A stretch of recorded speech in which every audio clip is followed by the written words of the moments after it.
नमस्कार, hornbill TV में आपका स्वागत है और मैं आपके साथ प्रिया बिस्ट। बुलेटिन की शुरुआत करते हैं। श्री गुरु गोविंद सिंह जी के गुरु गद्दी पर बैठने के 350वें वर्ष दिवस और सिख समाज के नवे गुरु तेग बहादुर साहब जी और उनके साथ ही शहीद हुए भाई मतीदास जी, भाई सतीदास जी और दयाल जी के 350वें शहीदी दिवस को समर्पित शिरोमणि गुरुद्वारा प्रबंधन कमेटी अमृतसर साहिब के ओर से शहीदी नगर कीर्तन में सीएम धामी ने शिरकत की। सीएम धामी ने गुरुद्वारा पहुंचकर गुरु ग्रंथ साहिब के सामने माथा टेका और संवाद सुना। इस मौके पर सीएम धामी ने संबोधित करते हुए सिख गुरुओं को नमन किया, साथ ही उनके त्याग और राष्ट्र प्रेम को नमन किया।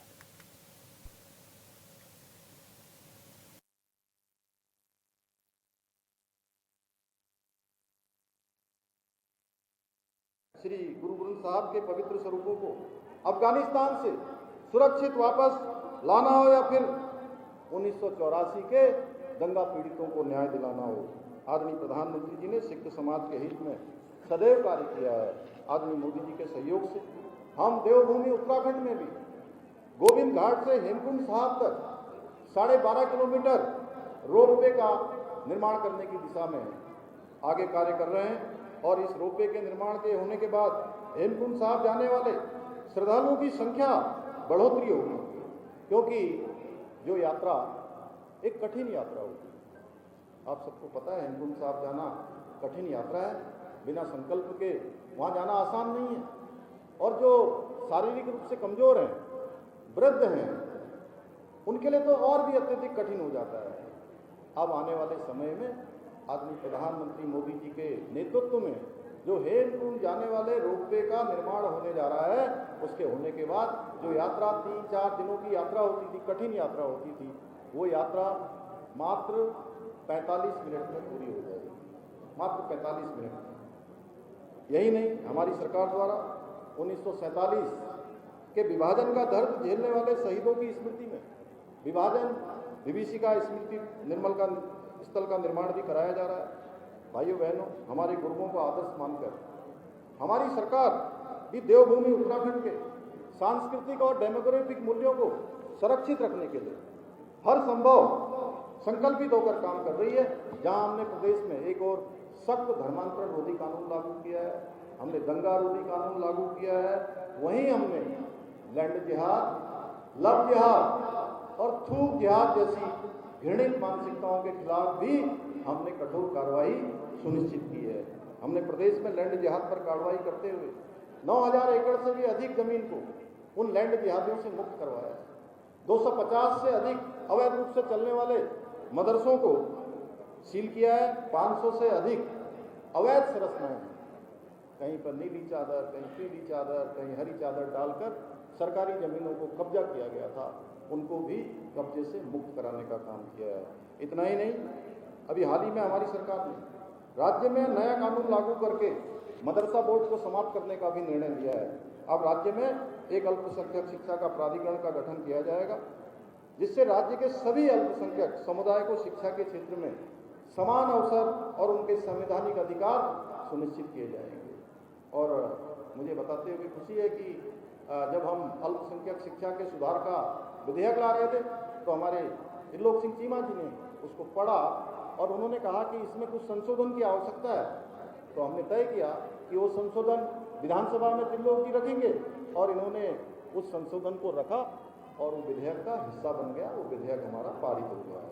अब विद्यालयों में गुरुवाणी गूंजेगी और हमारे गुरुओं के संदेश सुनाए जाएंगे, ताकि हमारे बच्चे धर्म के साथ साथ आधुनिक ज्ञान से भी परिपूर्ण हो सकेंगे। क्योंकि आज दुनिया में ज्ञान बढ़ रहा है, विज्ञान बढ़ रहा है, साइंस बढ़ रही है, टेक्नोलॉजी बढ़ रही है, और उसी को ध्यान में रखते हुए हमने ये सब नया विधेयक हम लाए। मैं आज के इस अवसर पर आप सभी को बताना चाहता हूँ कि हम 24 नवंबर को श्री गुरु तेग बहादुर जी के 350वें बलिदान दिवस के रूप को भी भव्य रूप में मनाएंगे। इसके लिए मैंने संबंधित अधिकारियों को आवश्यक दिशा निर्देश दे दिए हैं, जिससे हमारी आने वाली पीढ़ियां अपनी संस्कृति, धर्म और परंपराओं पर गर्व अनुभव करें और उनके आदर्शों को अपने जीवन में अपनाएं। भाइयों बहनों, उत्तराखंड की ये पावन धरा, जहाँ वेदों की ऋचाएं गूंजी, जहाँ गुरु नानक देव जी से लेकर हिंद रक्षक गुरु गोविंद सिंह जी के पावन चरण पड़े हैं, उस पवित्र भूमि पर हमारी गौरवशाली सांस्कृतिक परंपराओं को समृद्ध करना हम सबका कर्तव्य है। लेकिन आप सबको पता है इस समय हम लोग एक बड़ी त्रासदी से भी जो है सामना कर रहे हैं। उत्तराखंड राज्य के अंदर बहुत भीषण आपदा आई है।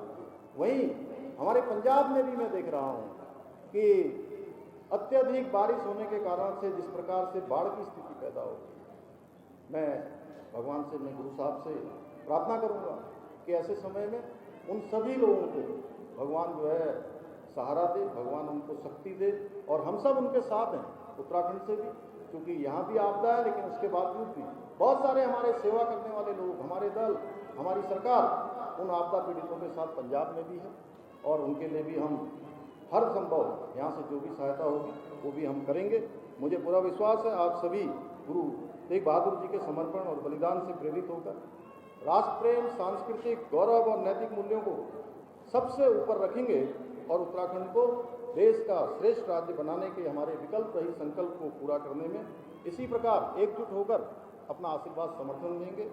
एक बार फिर से मैं आप सभी का बहुत धन्यवाद करता हूं, पूरी संगत का मैं अभिनंदन करता हूं, उनका स्वागत करता हूं, आयोजकों का, हमारे आदमी चीमा जी का जो इस पूरे कार्यक्रम के सेतु बने और बाबा सुरेंद्र सिंह जी का भी कि उन्होंने बहुत सारे काम यहाँ भी करे हैं, बंगला साहब में भी कर रहे हैं, हमारे रीठा साहब में भी कर रहे हैं और नानकमता साहब में भी कर रहे हैं।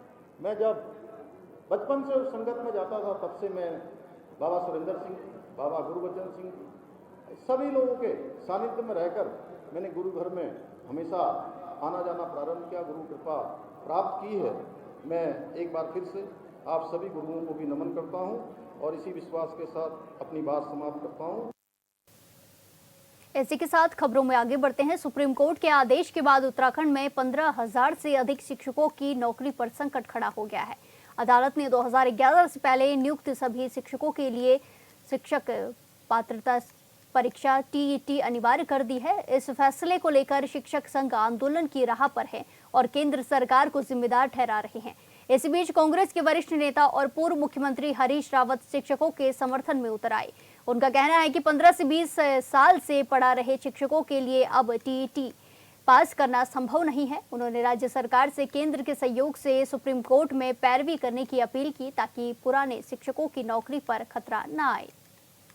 तो पीछे से लागू हो रहा है और ये कहना कि अब वो आज टीटी कर रहे, वर्षों पहले उन्होंने एजुकेशन ली और आज टीचर्स एलिजिबिलिटी टेस्ट पास करे, वो बहुत कठिन काम है और राज्यों को चाहिए ठीक तरीके से जो है अपना केस रखे और ताकि आगे के लिए एलिजिबिलिटी टेस्ट लागू हो या अभी अभी जो लोग बैचेज आए हैं 2-4 साल 4-6 साल पहले वो एलिजिबिलिटी टेस्ट पास कर सकते हैं, लेकिन 20-20 साल 15-15 साल जिनको हो गए हैं तो उनके लिए एलिजिबिलिटी टेस्ट पास करना जो है टीटी पास करना कठिन काम है। हिमालय दिवस पर कार्यक्रम का आयोजन किया गया है जिसमें सीएम पुष्कर सिंह धामी ने शिरकत की है। HESCO संस्थापक अनिल प्रकाश भी मौजूद हैं।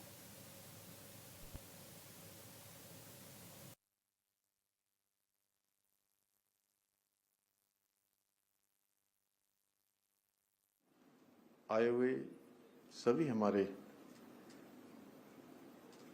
बड़े बुजुर्ग, माताएं, बहनें, सभी मेरे युवा छात्र छात्राएं, मीडिया के सभी मित्र, मैं इस कार्यक्रम में उपस्थित सभी हिमालय प्रेमियों को, पर्यावरणविदों को और विभिन्न संस्थानों के प्रतिनिधियों का यहाँ आने के लिए और इस कार्यक्रम में सहभागिता करने के लिए राज्य के मुख्य सेवक के रूप में आप सभी का हृदय से स्वागत करता हूं, आप सबका अभिनंदन करता हूं।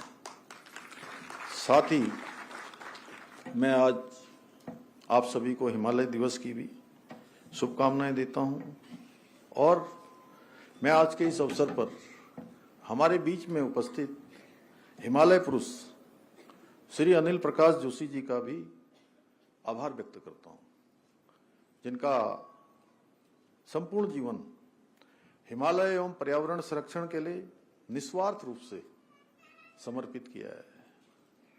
सच में जब कभी भी आप मुझे मिलते हैं तो मुझे बहुत प्रेरणा मिलती है, आपसे हमेशा प्रोत्साहन मिलता है और प्रकृति को मानने की बात जो उन्होंने अभी हम सबके समक्ष कही, वो बार बार इसका स्मरण मुझे कराते हैं। भाइयों बहनों, हिमालय मात्र बर्फीली चोटियां, विस्तृत पर्वतमालाओं का केवल समूह नहीं है, बल्कि ये संपूर्ण भारतीय उपमहाद्वीप का जीवन स्रोत भी है। ये न केवल भारत के उत्तर में अटल प्रहरी का काम करता है, बल्कि इसकी पर्वतीय नदियां पूरे देश की जीवन धारा है। इसके बारे में अभी किशोर उपाध्याय जी मुझे पूरे देश के सभी राज्यों में समृद्ध भी बता रहे थे और क्या ताकतवर भी बता रहे थे, शक्तिशाली है केंद्रीय रूप से। उसका सबसे बड़ा कारण तो हिमालय ही है। सबसे बड़ा हमारा 70% से अधिक भूभाग जो वनों से आच्छादित है, नदियों से आच्छादित है, हिम ग्लेशियरों से आच्छादित है और देवों की कृपा से भी आच्छादित है। क्योंकि जहां आप जाएंगे पूरे राज्य के अंदर आपको वनों की एक बड़ी श्रृंखला दिखाई देगी, पर्वतों की श्रृंखला दिखाई देगी और इसके साथ साथ देवों के और देव स्थानों की भी एक बड़ी श्रृंखला जो कभी समाप्त नहीं होती है। जहां तक आप जाएंगे एक न एक देव स्थान भी आपको दिखाई देगा। तो जहां इतनी प्रकृति के द्वारा दिए हुए इतने सारे उपहार हों, प्रकृति द्वारा प्रदत्त इतना आशीर्वाद हो, तो सच में मैं आपकी बात को मान लेता हूं कि हम सब, मैं अकेला नहीं, हम सब पूरे देश के अंदर सबसे समृद्ध और सबसे शक्तिशाली लोगों में से है। देवभूमि उत्तराखंड का एक एक जन, जो केवल आपने मुझे उद्धृत किया है, मैं ये हर एक उत्तराखंड वासी को उद्धृत करता हूं, हर एक हिमालय वासी को उद्धृत करता हूं।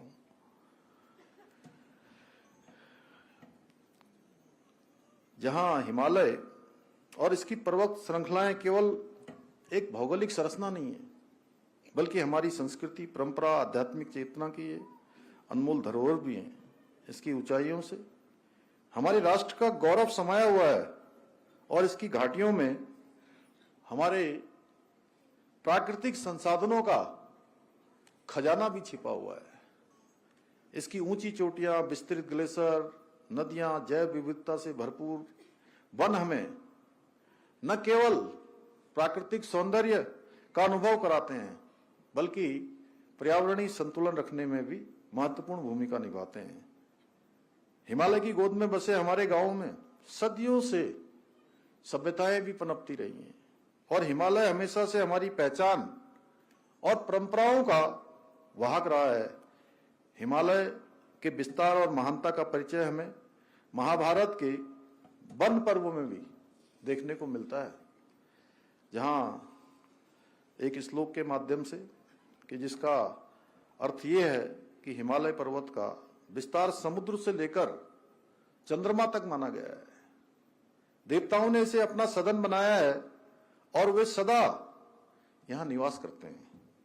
भाइयों बहनों, हिमालय केवल हमारी परंपरा और संस्कृति का हिस्सा नहीं है, बल्कि विज्ञान की दृष्टि से भी यह अत्यंत महत्वपूर्ण है।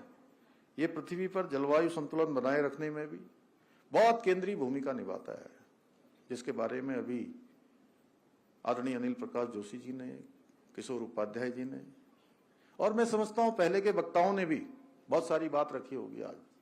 आज पूरा दिन आपको हिमालय हिमालय हिमालय हम सबके मन में भर जाना चाहिए। और मैं एक बात और कहना चाहता हूं। आज मैं और अभी किशोर उपाध्याय जी एक कार्यक्रम से आ रहे हैं, तो ये केवल एक दिन का कार्यक्रम नहीं होना चाहिए। इसलिए हम लोगों ने संयुक्त रूप से प्रयास किया है कि 2 तारीख को हम क्या करेंगे। अभी यहां से बोल रहे थे ना, आप लोगों ने ध्यान से सुना नहीं लग रहा है। एक बार जोर से बोलिए, कौन सा दिवस होगा।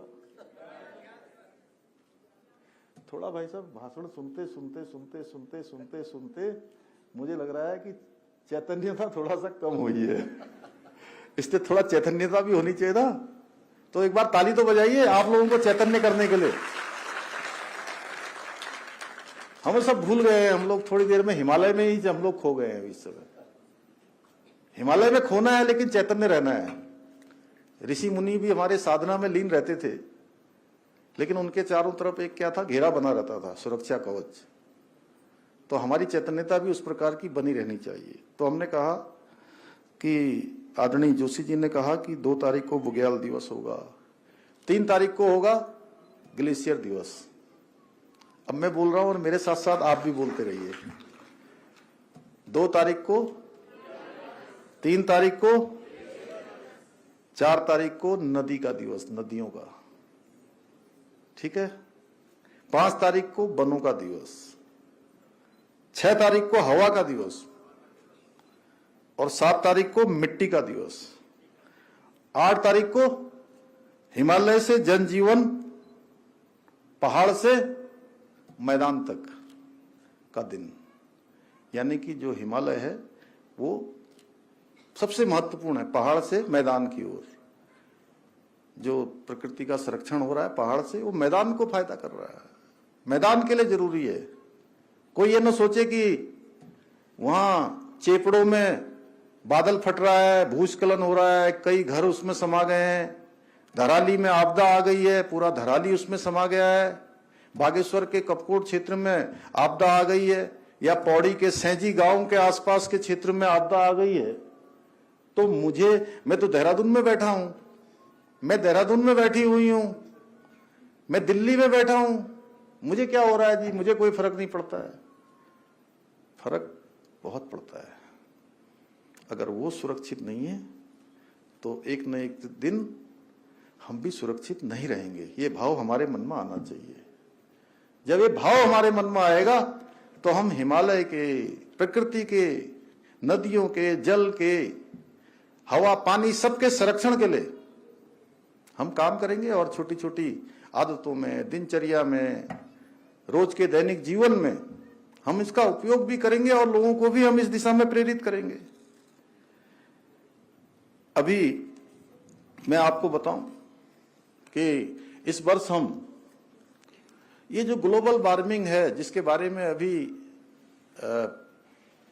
डॉक्टर जोशी जी ने बहुत विस्तार से बताया कि पूरे ग्लोबल वार्मिंग का जो इफेक्ट है वो पूरे हिमालय पर पड़ रहा है। देखिए हमारे यहाँ इतनी आपदा आई है, धराली में आपदा, श्याना चट्टी में यमुना जी का जल स्तर इतना बढ़ गया वहां मलबा आने से, बादल फटने से, कि वहां झील बन गई है। और झील कितनी बड़ी बनी, इस बिल्डिंग के भी दुगने बराबर झील बन गई। भाई उत्तराखंड में राजकीय शिक्षक संघ के आंदोलन को कांग्रेस का खुला समर्थन मिला है। वहीं पार्टी के वरिष्ठ प्रदेश उपाध्यक्ष सूर्यकांत धस्माना ने कहा कि मुख्यमंत्री धामी ने पिछले वर्ष शिक्षकों को आश्वासन दिया था कि प्रधानाचार्य और हेडमास्टर की नियुक्तियां पदोन्नति से होगी, लेकिन अब शिक्षा मंत्री ने 50% पदों पर सीधी भर्ती की विज्ञप्ति जारी कर वादा तोड़ दिया है। उन्होंने कहा कि कांग्रेस न केवल शिक्षकों की सभी जायज मांगों का समर्थन करती है, बल्कि 2027 में प्रदेश में कांग्रेस की सरकार बनी तो सभी नियुक्तियां पदोन्नति से होंगी और ओल्ड पेंशन स्कीम लागू की जाएगी। उन्होंने चेतावनी दी है कि सरकार अड़ी रही तो कांग्रेस शिक्षकों के आंदोलन में कंधे से कंधा मिलाकर खड़ी रहेगी।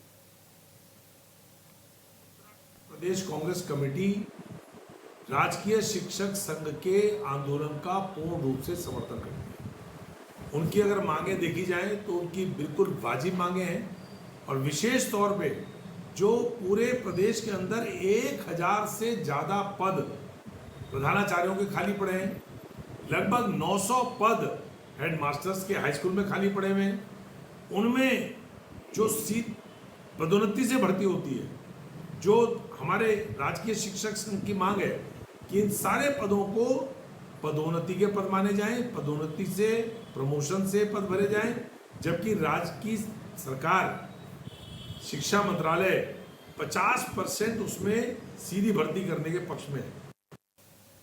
इसी के साथ खबरों में आगे बढ़ते हैं। बीजेपी प्रदेश महामंत्री आदित्य कोठारी ने कहा कि प्रदेश के प्रत्येक नागरिक को स्वदेशी वस्तुओं को अपनाना चाहिए, क्योंकि यही राष्ट्र की सशक्त आर्थिक और सांस्कृतिक पहचान है। उन्होंने कहा कि भारतीय जनता पार्टी की सोच स्पष्ट है, हमारे लिए राष्ट्र हमेशा प्रथम है, दल द्वितीय और व्यक्ति तृतीय स्थान पर आता है। उन्होंने कांग्रेस और कम्युनिस्ट जनता दल, राष्ट्रीय जनता दल या किसी भी राजनीतिक विचारधारा से जुड़े लोगों से भी अपील की है कि वो दलगत राजनीति से ऊपर उठकर राष्ट्र हित को सर्वोपरि माने और स्वदेशी अभियान को मजबूती दे।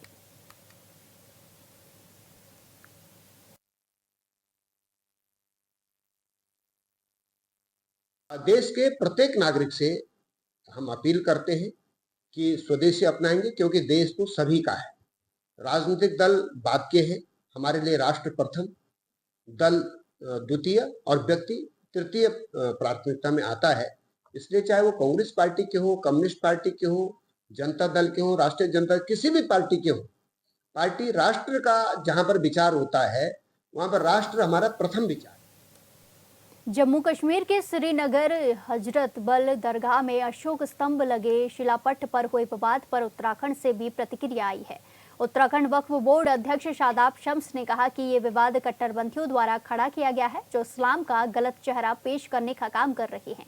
शम्स ने कहा कि राष्ट्र प्रतीकों का विरोध करने वाले लोग देश विरोधी हैं और पाकिस्तान समर्थित विचारधारा को बढ़ावा दे रहे हैं।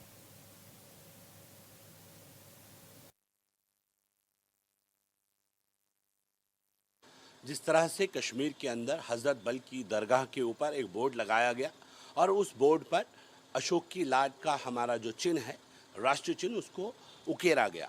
एक साइड में वो बनाया गया, एक साइड में कश्मीर का निशान।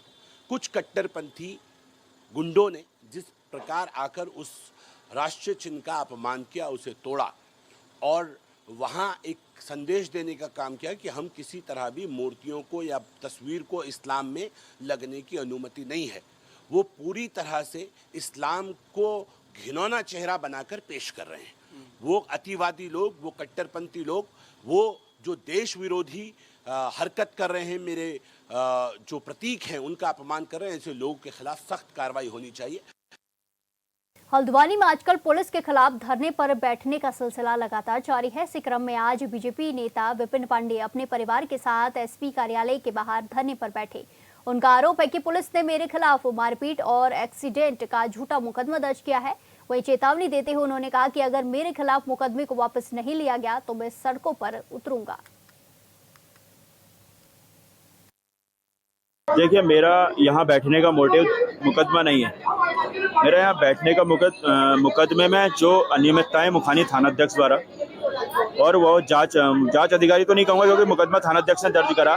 2 घंटे में एक तहरीर आई, तहरीर के साथ एक मेडिकल रिपोर्ट आई। उस मेडिकल रिपोर्ट में कहीं भी पैर फ्रैक्चर की बात नहीं आई और 2 घंटे में वो मुकदमा मेरे खिलाफ दर्ज हो गया। मेरी लड़ाई है, अगर उस तहरीर में जांच होती और जांच होने के बाद वो मुकदमा दर्ज होता तो मुझे पुलिस प्रशासन से कोई शिकायत नहीं होती, क्योंकि जांच जो होती, क्योंकि कई ऐसे मेरे पास एग्जाम्पल है। मैं 22 साल का मेरा राजनीतिक जीवन है, उस 22 साल में पुलिस प्रशासन अगर आम आदमी जाए उसे रिसीविंग तक नहीं देता है, लेकिन मेरे खिलाफ 2 घंटे में रिसीविंग लेके मेडिकल रिपोर्ट में कहीं भी फ्रैक्चर ना होने के बाद, एक्सरे में कहीं भी फ्रैक्चर ना होने के बाद मेरे खिलाफ पैर तोड़ने, गाड़ी चढ़ाने और मुझे पूरे गुंडा बनाने के लिए मुकदमा दर्ज किया गया। मैं उस मुकदमे का नहीं, मुकदमे में जो गलत की गई अनियमितताएं हैं, बगैर जांच के मुकदमा दर्ज किया है, उसका विरोध करने यहाँ बैठा हूँ। मैं, आप लोग मुझे अच्छे से जानते हैं, मैं बैठने वाला व्यक्ति नहीं हूँ, मैं लड़ाई लड़ने वाला व्यक्ति हूँ। BDC member. हाँ, मैं ये कहना चाहती हूँ कि ये नैनीताल एसएसपी पुलिस आखिर मेरे पति के साथ द्वेषपूर्ण भावना से कार्य क्यों कर रही है। इन्होंने अपराधियों को, निर्दोषों को अपराधी बनाने का काम करा है और जो अपराध करते हैं उन पे कोई जांच पड़ताल नहीं करती है। मेरे पति के खिलाफ इन्होंने बिना जांच पड़ताल किए 2 घंटे के अंदर मुकदमा दर्ज कर दिया। हल्द्वानी में इतने अपराध हो रहे हैं, उन पे इनकी कोई कार्रवाई नहीं है। अभी परसों हमने वीडियो के माध्यम से देखा था कि आदरणीय माननीय विधायक बंशीधर भगत जी ने भी बोला था कि इन्होंने किसी को मर्डर केस में झूठा फंसा है। तो ये नैनीताल एसएसपी आखिर निर्दोषों को अपराधी बनाने का कार्य क्यों कर रही है। और कुछ लोगों के कहने पर इन्होंने मेरे पति के खिलाफ 2 घंटे के अंदर बिना जांच पड़ताल किए झूठा मुकदमा दर्ज कर दिया। मेरे पति के पीछे कुछ लोग षड्यंत्र उनकी राजनीतिक हत्या कराना चाहते हैं। वो ये नहीं चाहते हैं कि ये आगे बढ़े, क्योंकि ये समाज में हो रहे अवैध शराब है, नशा है, उसको लेके आवाज उठाते हैं। लेकिन कुछ लोग ये नहीं चाहते हैं, क्योंकि पुलिस वाले भी ऐसा नहीं चाहते हैं, क्योंकि उन्हें वहां से कमाई होती है। इसीलिए ये मेरे पति के पीछे इसलिए पड़े हुए हैं क्योंकि ये राजनीति से हाथ धो के घर बैठ जाए, और ताकि समाज में कोई आवाज ना उठा सके और अपराध ऐसे ही बढ़ते रहें। इस बुलेटिन में फिलहाल के लिए इतना ही। बाकी तमाम खबरों के लिए देखते रहिए हॉर्नबिल टीवी। नमस्कार।